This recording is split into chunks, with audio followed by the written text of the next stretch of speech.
আসসালামু আলাইকুম। তো আজকে হচ্ছে রবিবার। তো দেখতে পাচ্ছ আজকে রাস্তায় অনেক ভিড় গ্যাঞ্জাম রয়েছে, এই দিকটা ওই দিকটা চারিদিকটা, আর অনেকগুলো গাড়ি। এখন বাজে সময় রাত 8টা। তো অনেক আমাদের সব কিছু শেষ হয়ে গেছে, তাই ভাবলাম যে বাইরের একটু হাওয়া খেয়ে আসি। তো হাওয়া যখন খেতে আসলাম তখন বাইরে এসে দেখছি অনেক ভিড়। আমি বুঝতে পারলাম না এখানে হচ্ছে বাজির দোকান, মানে বাজি ফোটানোর জন্য বিক্রি হচ্ছে। আর ওই সামনে দোকান, আরও অনেক দোকান আছে বাজির দিয়েছে, কারণ হচ্ছে কালকে বিশু। বিশু আর আমাদের কেরালায় হচ্ছে বিশু, আর আমাদের ওখানে হচ্ছে পয়লা বৈশাখ। পয়লা বৈশাখের যেই এটা হয়, তো সবারই তো আনন্দের দিন আছে, সেই হিন্দু হোক আর মুসলিম হোক আর খ্রিস্টান হোক। তো যাই হোক, তো বিশুর জন্য এত ভিড়।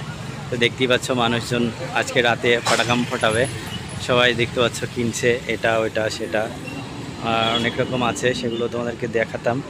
তো দেখতে পাচ্ছ কত রকমের বাজি আছে, তো এটা কাছে গিয়ে দেখাতে হবে। সবাই কিনছে দেখতে পাচ্ছ, আর রাস্তায় অনেক গ্যাঞ্জাম। গ্যাঞ্জাম মানে মানুষের গ্যাঞ্জাম, মানুষের থেকে গাড়ি বেশি। এই যে দেখতে পাচ্ছ সবাই সব দিকে আজকে অনেকটা প্রচুর গাড়ি।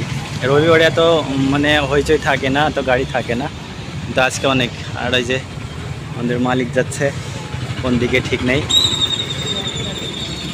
তো দেখতেই পাচ্ছ সবাই আসছে স্কুটিতে করে, গাড়িতে করে নিতে, সবাই নিচ্ছে। তো আমরা বাকিটাও ওই দিকে গিয়ে তোমাদেরকে দেখাবো, তো ওয়েট করো।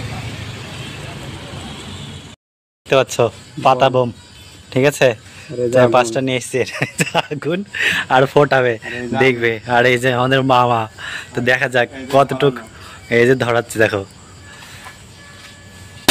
ও বাবা, দেখেছো কি শব্দ, একদম আমারই ভয় লাগছে সত্যি রে।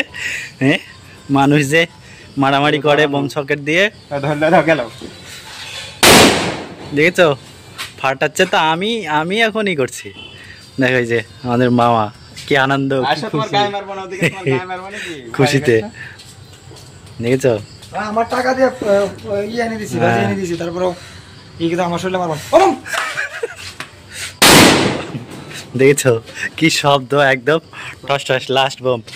আর হচ্ছে আমরা অবশেষে কিনতে যাব, দেখি কিনা হয় কিনা। দাঁড়াও, এটা দুমড়ি দাও, তাহলে ভালো, না হলে আবার হাতে ফাটলে তখন সমস্যা।